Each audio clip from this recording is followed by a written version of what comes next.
Você está ouvindo mais um episódio do podcast sobre neurociências do Programa de Extensão Sustenta a Vida da Universidade Federal Fluminense. Meu nome é Adriano Freitas, sou pós-graduado em neuroaprendizagem, que é a neurociência aplicada à educação, especialista em neuropsicologia clínica. No episódio de hoje, a gente vai tratar da neuroeconomia, a psicologia comportamental, neurociências comportamental, de volta com Antônio Matheus de Sá, que a gente já bateu um papo anteriormente e hoje ele estará de volta batendo um novo papo sobre viéses cognitivos. Olá, estamos de volta, seguindo com mais um episódio do podcast sobre neurociências, e de volta está Antônio Matheus de Sá. Ele é formado em economia e especialização em neurociência e psicologia cognitiva. Ele faz parte da equipe de economia do economiacomportamental.org. Olá, Antônio, de volta aqui então para bater mais um papinho, como daquela vez, que fez um sucesso no outro episódio, diga-se de passagem. E eu tenho aqui 4 mensagens de pessoas que se interessaram e gostariam de saber se você presta algum tipo de consultoria, né, de assessoria na área de neuroeconomia. As pessoas são o André, de São Bernardo do Campo, o Alexandre, de Mauá, Marcos, de São Paulo, capital, e Letícia, do Maranhão. Então, eu passo aqui a pergunta, né, que é justamente como fazer contato, se você presta consultoria, e aí você dá as indicações aí que achar procedentes. Muito bem, olá Adriano e olá para todo mundo que está escutando aí, estou de volta, já tão cedo já voltei, é isso aí. E pro pessoal que fez a pergunta, quem quiser me contactar para tirar qualquer tipo de dúvida, em primeiro lugar, estou sempre aberto a conversar, não necessariamente uma consultoria.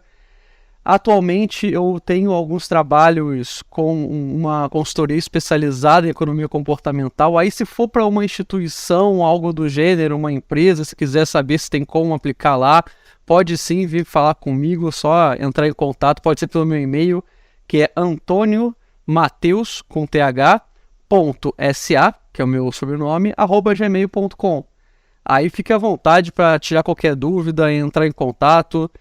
Podem vir. Maravilha. Bom, e eu te convidei novamente porque eu continuo falando dos vieses cognitivos e existe um dos vieses que eu tratei depois da nossa última conversa que ele é muito aplicável na área de economia, na área de finanças em geral, que é o efeito manada, dito no popular, que a gente conhece também como viés de adesão. E viés de adesão e efeito manada são similares, que é justamente quando uma pessoa adota uma decisão, toma um comportamento baseado no que a maioria está fazendo, né, com o que o grupo onde ele está inserido está tomando como decisão. Quem tiver alguma dúvida sobre esse efeito, basta ver os episódios anteriores que vai estar lá mais detalhes sobre esse viés. Então, para começar, Antônio, por que isso é tão aplicável nesse mundo aí de economia, né, nessa tua área aí dos números e das empresas, né? Então, Adriano, perfeito, sobre o efeito manada e por que ele é tão aplicável no mundo das finanças, que é onde eu estou aí com a minha caixinha. Bem, ele, como você já bem explicou no efeito adesão, certo?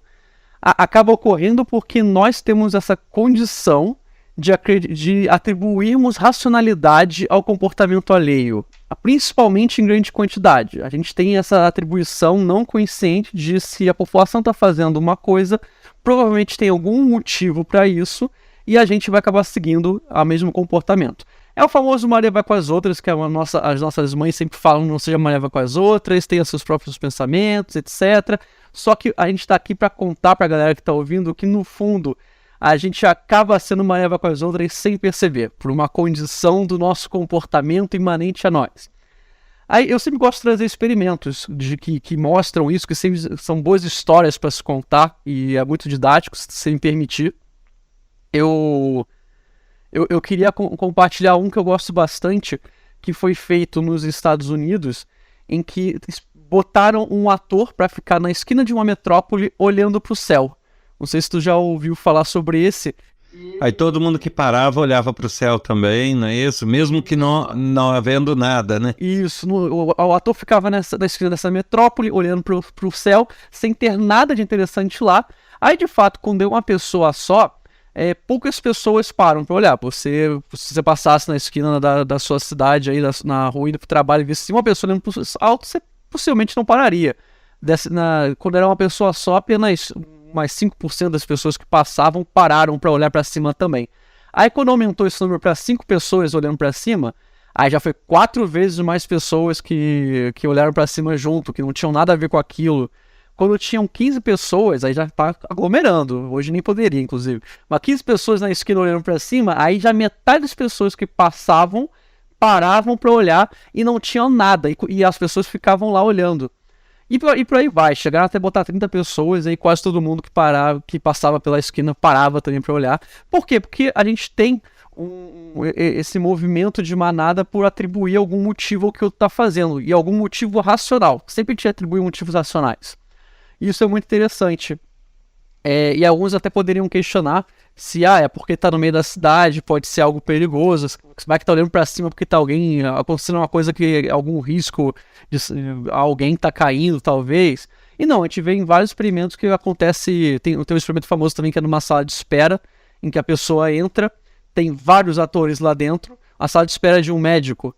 Aí ela tem a secretária, ela ganhou um cupom, mas uma promoção que ela poderia ter um atendimento lá de dermatologia gratuita. E aí, nessa sala, também tem umas 15 pessoas que estão esperando para ser atendidas, só que são todos atores.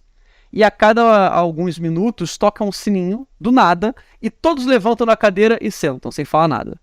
Aí a pessoa que não é ator, que tá lá pra sendo testada, olha em volta, não entende o que aconteceu, também não pergunta. Aí depois passa um tempinho, de novo, toca um sininho, todo mundo levanta e senta sem falar nada. Isso vai acontecendo algumas vezes, até que a pessoa passa a seguir a manada sem entender o porquê, e ela tem vergonha de perguntar também porquê, e isso se mostra em várias repetições. Então é muito interessante entender que não tem um motivo racional por trás, e a gente acaba atribuindo isso, e a gente acaba seguindo o comportamento. E agora, entrando para o mundo da economia, antes de entrar no mercado financeiro, entrando na parte de varejo, de marketing, de consumo em geral, também é bem interessante, em que o marketing já usa eu sempre brinco que o marketing já usa da ciência comportamental há muito tempo antes de se estudar isso em economia comportamental e outras áreas afins. Em que quem nunca entrou numa loja e viu algum tipo de jargão ou promoção dizendo que, olha, tá todo mundo levando isso aqui, hein? Tá todo mundo comprando isso, esse daqui é o que tá mais saindo, o que todo mundo leva. E aí você acaba não conscientemente, ou às vezes até conscientemente, considerando, se tá todo mundo levando isso, deve ter um bom motivo racional por trás disso, logo eu vou levar também, não é, Adriano? Na verdade, isso aí é até o exemplo que eu dei, né? Um clássico exemplo é a própria moda, né?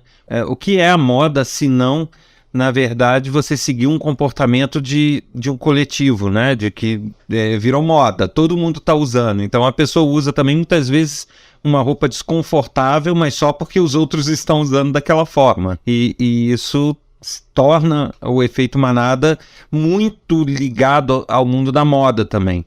Então, agora, uma coisa é você falar do mundo da moda, que é uma coisa clara, que qualquer um identifica isso de forma muito fácil. Agora, eu percebo que as pessoas têm um pouco de dificuldade em identificar, assim, lidando com dinheiro, com investimentos. Sim, sim. Né? A pessoa arrisca os próprios investimentos só para ir na ideia do outro, né? Sim, Será que a pessoa seria louca a ponto de investir altas quantias num efeito manada, numa coisa que todo mundo está fazendo e pode todo mundo quebrar a cara? Sim, então, exatamente. Quando a gente trata dessa questão de atribuir racionalidade, seguir o efeito manada, tem muito a ver com as situações incertas. Quando está numa situação incerta, a gente acaba seguindo o grupo. É importante falar que isso nem sempre é uma coisa ruim. Efeito manada não é necessariamente uma coisa ruim. Pode levar a decisões ruins, que a gente vai tratar aqui agora, só que muitas situações podem ser boas. Eu, como sou do Rio, você também, quando você vê uma multidão correndo para um lado, o indicado é que você siga ela, inclusive. Pode inclusive ser um arrastão acontecendo, então é o indicado você seguir a manada mesmo. Isso acontece em vários momentos. Mas agora, quando a gente trata dessas situações de incerteza, o que é um ambiente mais incerto do que o mercado financeiro? Porque, sim, muitas pessoas são estudiosas do mercado financeiro e acabam considerando ele menos incerto. Só que nós, como seres humanos, não evoluímos para lidar com o mercado financeiro, com investimentos. É uma coisa que a gente tem que aprender e que não faz para a nossa natureza. Então é muito comum a gente seguir a manada quando está começando a investir. Aí, se por exemplo, se em momentos de alta de um investimento, por exemplo, a gente compra no mercado o mesmo que está todo mundo comprando, para que a gente não fique de fora do que parece ser um ganho certo com esse investimento. Isso eu posso estar falando de bolsa, de ações, ou então qualquer outro título de investimento, etc. E se isso é feito de maneira indiscriminada por todos, ou seja, acaba gerando esse efeito manada que todo mundo vai comprando indiscriminadamente, sem considerar até os motivos por detrás disso, o preço do investimento, como a demanda por ele está aumentando muito, graças a um efeito manada que não é uma atribuição completamente racional nesse momento, então o valor desse investimento acaba desviando do seu valor justo. Ele acaba ficando mais caro do que deveria ficar, porque está todo mundo comprando por causa do efeito manada. Aí isso pode ter uma supervalorização. E é justamente assim que acontece o que a gente chama das bolhas especulativas. É quando muita gente começa a comprar, e aí outras pessoas que não estudaram o motivo da compra apenas por verem o comportamento de compra de várias pessoas acabam comprando também, e isso acaba gerando uma inflação do preço daquele investimento sem um motivo real, apenas por especulação, por assim dizer. Sim, entendi.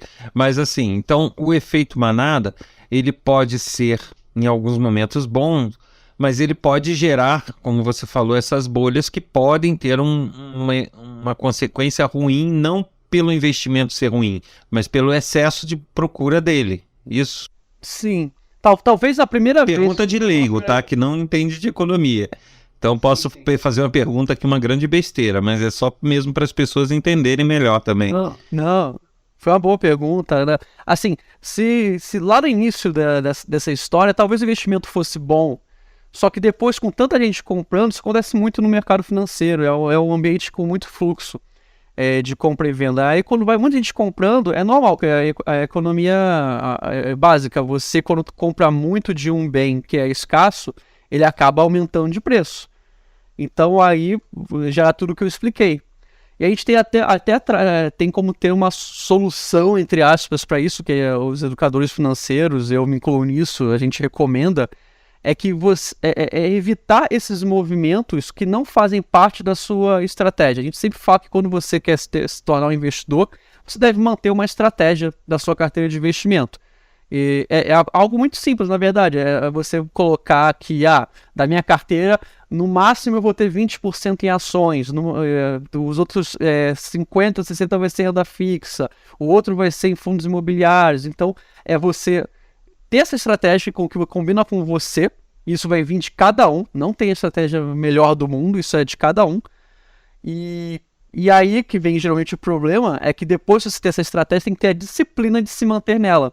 Porque imagine, você montou sua estratégia, tá tudo bonitinho lá, seu dinheiro tá rendendo, você tá vendo a sua vida, dormindo tranquilo, e aí vem todo mundo que tu conversa sobre o mercado financeiro e começa a falar, não, tá todo mundo comprando isso, tá todo mundo comprando, é incrível, incrível, incrível. E aí, cara, tem que ter uma força de vontade boa pra você aguentar e não comprar junto, ainda mais quando são conhecidos seus falando, pessoas que você gosta, respeita, ou então quando você vê muita gente fazendo isso.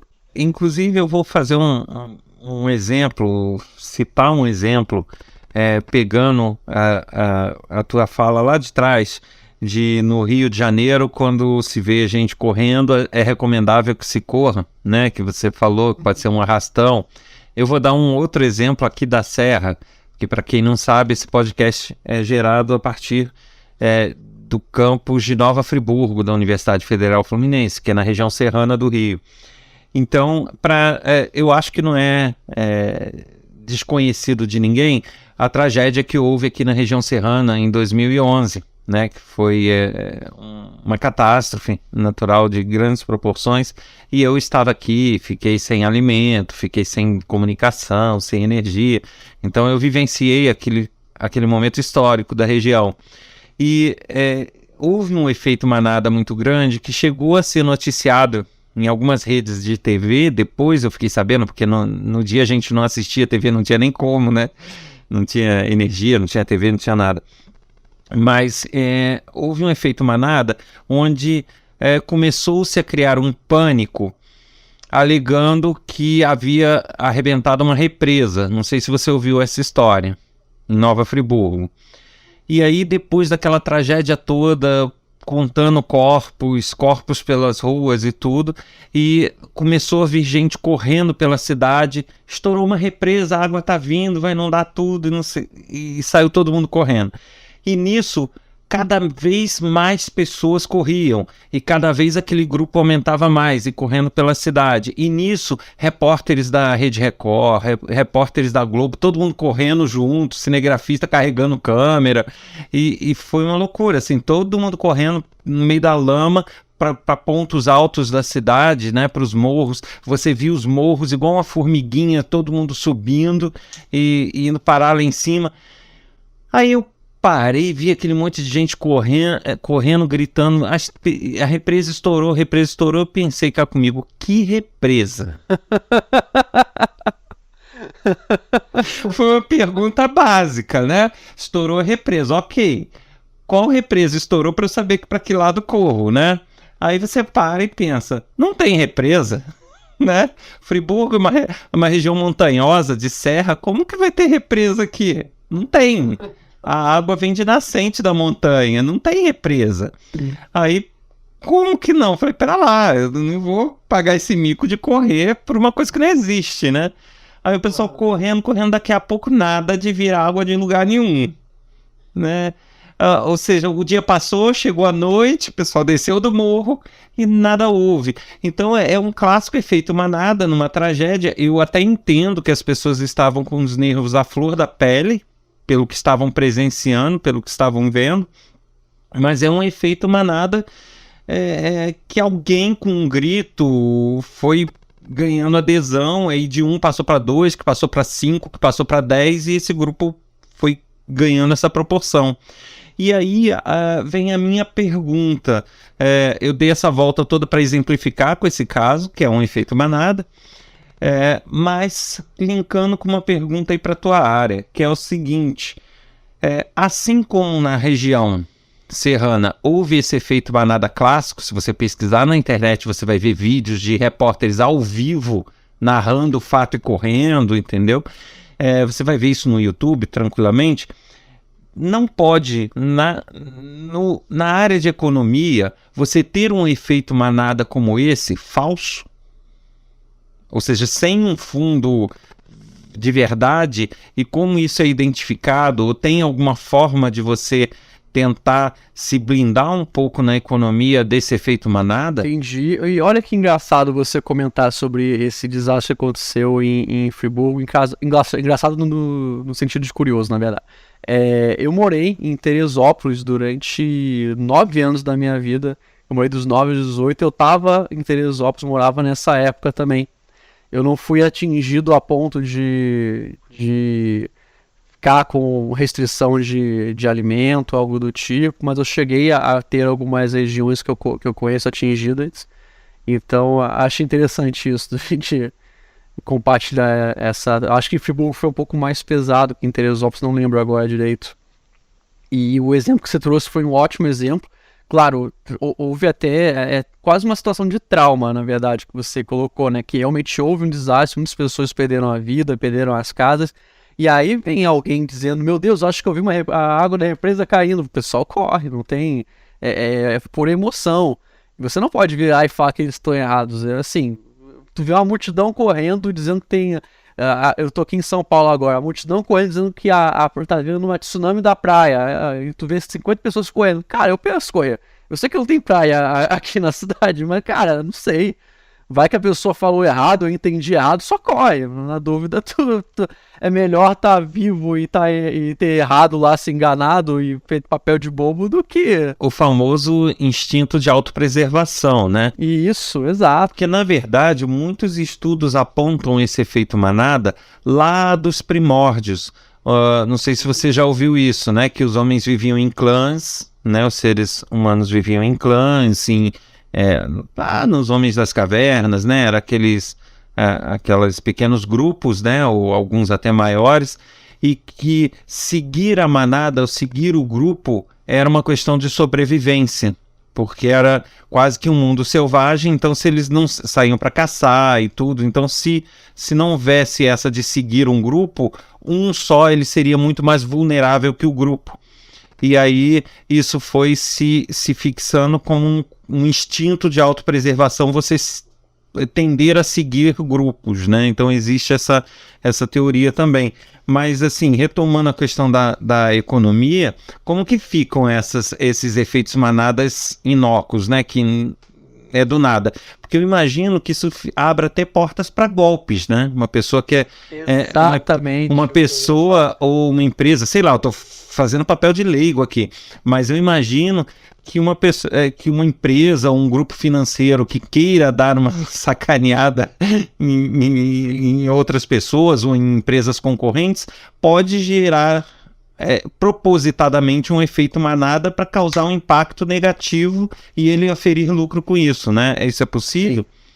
Sim, você já... às vezes eu questiono a minha necessidade de estar aqui nesse podcast. O Adriano já sabe explicar bem. Mas... Não, mas eu queria que você falasse mais sobre isso e assim, se tem alguma dica para se evitar isso, né? Sim, olha, eu vou dividir essa resposta em duas partes e com exemplos, claro. A primeira é sem considerar a possibilidade de fraudes, que já foi um spoiler que tu passou aí, desse efeito manada é falso. Tivemos aqui no Brasil um caso sério de efeito manada e uma série de outros vieses que eu não vou entrar aqui com o Bitcoin. O Bitcoin não é necessariamente uma fraude, ele pode ser usado como fraude, mas ele em si não é uma fraude. E ainda assim, grande parte dos brasileiros comprou Bitcoin. Teve um tempo em que o Bitcoin ultrapassou 1 milhão de CPFs antes da Bolsa de Valores, que existe já tem décadas. A Bolsa de Valores só começou a ganhar grandes proporções agora, nos últimos 2 anos, 1 ano e meio. O Bitcoin rapidamente tomou uma grande população que nunca tinha investido fora da poupança. A galera saiu da poupança, foi direto para o Bitcoin, que é um investimento super complicado. Grandes investidores não sabem ainda, não tem ainda uma estratégia bem definida, nem um funcionamento perfeito dele, muitas pessoas têm. E para você entender isso, grande parte é efeito manada. É uma grande série de questões que impactam nisso, mas você vê, é muito nítido o efeito manada de você ter uma série de amigos que compraram, então vou comprar também. Eu já fiz o teste em botequinho de esquina, que eu estava tomando uma cerveja com os amigos, a gente está fazendo uma pesquisa, a gente perguntou para garçom se ele tinha algum investimento, o cara respondeu que tinha dinheiro na poupança e Bitcoin. E isso nem foi uma pesquisa grande, foi assim, um teste e já foi o cara, de primeira, o cara tinha Bitcoin. Então, acaba que é um investimento complicado. Hoje já perdeu, como a gente bem conversou, ele foi bastante moda, hoje já saiu bastante de mídia, tem um tempo que a gente só ouviu falar sobre Bitcoin, se não me engano foi em 2018, um pouco em 2019, assim, direto, tudo que era mídia era Bitcoin. Agora caiu um pouco, porque viram que não é um investimento tão diferentão assim, que você vai ficar rico. Os primeiros que compraram ficaram, alguns que fizeram algumas estratégias ficaram, só que grande parte que investiu acabou perdendo dinheiro, porque é muito volátil ainda. E aí esse é o exemplo de efeito manada, de algo que não existia, assim, não era um grande investimento como todos falaram, foi muito de boca a boca mesmo. E agora pensando em fraudes, a gente está numa época muito complicada para fraudes. Eu participo de uma série de grupos de discussão e uma série de reuniões sobre fraudes, até com a CVM, que é o nosso principal órgão regulador. A gente brinca que é o xerife do mercado financeiro. E a gente vê que aumentou drasticamente a quantidade de fraudes, justamente porque a gente está numa época difícil, que as pessoas estão muito vulneráveis, então acaba batendo desespero para conseguir dinheiro e você acaba caindo. E fraude, uma das premissas o efeito manada. É você convencer a pessoa de que está todo mundo comprando o investimento dela, é você convencer a pessoa que... Ou melhor, você convencer a pessoa que está todo mundo comprando o seu investimento fraudulento, é você convencer a pessoa a trazer os amigos dela para formar uma pirâmide, é bem aquilo de você conseguir captar o máximo de pessoas possível para dar vigor àquele investimento e ser atraente para os outros, então usam muito disso. E aí, como tu me perguntou, se existe alguma forma de você evitar, falando especificamente sobre fraudes financeiras, tem alguns métodos sim, principalmente você ver se ela está cadastrada nos órgãos reguladores. E aí eu falo principalmente de CVM. A CVM é um órgão público que regula instituições financeiras. Então, se tu for no site deles, você vai ver uma lista de instituições financeiras que são aprovadas e tem lá certificados que são honestas e não vão fazer nenhuma fraude com você. E aí a primeira coisa é isso. Veja se tá lá no site. E além disso, tem algumas formas de você ver indícios de fraude, que é justamente, eu já falei algumas, que é se pedirem para você convidar família e amigos. É muito estranho, isso não é comum no mercado financeiro. Geralmente querem só que não é essa abordagem que é feita. Se pedirem para você depositar o teu dinheiro na conta pessoal do investidor ou do consultor financeiro que tu está tentando investir, nunca fala, não existe isso no mercado financeiro. Se alguém te der essa ideia, não faça. Então tem uma série de formas de você ver, mas assim, a principal infalível é ver se ela está cadastrada no órgão público CVM, que é a Comissão de Valores Mobiliários. Então, acho que a melhor dica que eu posso dar é essa, sempre. Maravilha. E acaba sendo útil para as pessoas, né? Porque muitas pessoas podem não, escutam o podcast sobre neurociências, mas são de várias profissões, de várias origens e podem ter, de fato, essa dúvida, né? Querer essas dicas aí acaba ajudando as pessoas.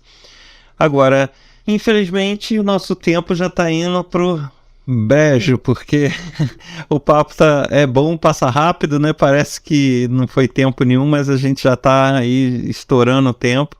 Então eu vou te pedir, se você quiser dar algum recadinho, alguma informação a mais, ou então algum contato, algum recado seu, fique à vontade aí, o tempo é seu. Primeiro, eu sempre elogio aí o teu trabalho, Adriano, com o podcast, tá de parabéns. Eu comecei a escutar também uma série dos que você já fez lá, são todos muito bons, de muita qualidade. E pro pessoal que está escutando, sempre tome cuidado com seus investimentos, sempre faça com calma, não esqueça de respirar fundo antes de qualquer decisão. E não é um problema você seguir as pessoas, cair no efeito manada de vez em quando, mas é sempre bom também escutar o conselho das nossas mães, avós, tias, pais, de não seja Maria, vai com as outras. Eu acho que é uma boa maneira de encerrar a conversa. Sem dúvida que é uma grande maneira, né?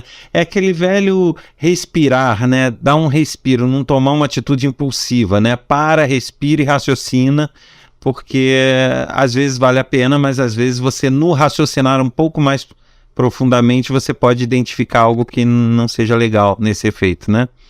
E evitar um dano. Sim, e agora, se quiser divulgar algum projeto, alguma coisa, sinta-se à vontade aí também. Bem, para aqueles que quiserem ver um pouco mais sobre comportamento, não necessariamente voltado para financeiro, eu estou lá na equipe de conteúdo economiacomportamental.org, só você acessar. Se tu for no YouTube do economiacomportamental.org, todos os vídeos são roteirizados por mim e eu apareço em vários deles também.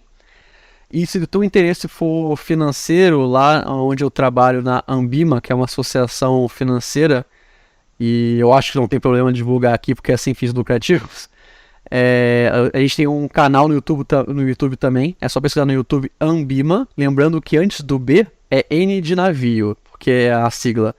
Aí lá tem uma série de vídeos extremamente didáticos sobre investimento financeiro. E eu também estou na participação do conteúdo desses vídeos. Aí fica o convite para quem se interessar. Maravilha, beleza. E eu tenho certeza que já vai ter muitos materiais que vão interessar várias pessoas aí para assistirem. E, Antônio, Matheus, novamente eu te agradeço aí pela participação, pela pronta disponibilidade. Espero, quem sabe, contar novas vezes aí com novos bate-papos, que têm sido bastante interessantes. Eu te passei essas perguntas que chegaram diretamente endereçadas a vocês, mas chegou várias outras mensagens nas minhas mãos elogiando esse bate-papo, porque acharam um bate-papo leve, gostoso e ao mesmo tempo informativo, e é essa a intenção. Então eu espero poder contar novamente contigo aí nesses podcasts da vida. Um abraço, muito obrigado. Valeu, Adriano. Um abraço, pessoal. Você ouviu mais um episódio do podcast sobre neurociências do Programa de Extensão Sustenta a Vida da Universidade Federal Fluminense. Meu nome é Adriano Freitas, sou pós-graduado em neuroaprendizagem, que é a neurociência aplicada à educação, e especialista em neuropsicologia clínica. No episódio de hoje a gente conversou com Antônio Matheus de Sá.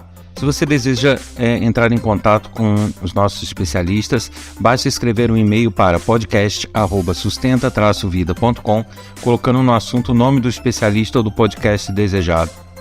Para mais informações sobre o nosso programa de extensão e ações desenvolvidas, inclusive cursos gratuitos, acesse www.sustenta-vida.com. Até a próxima!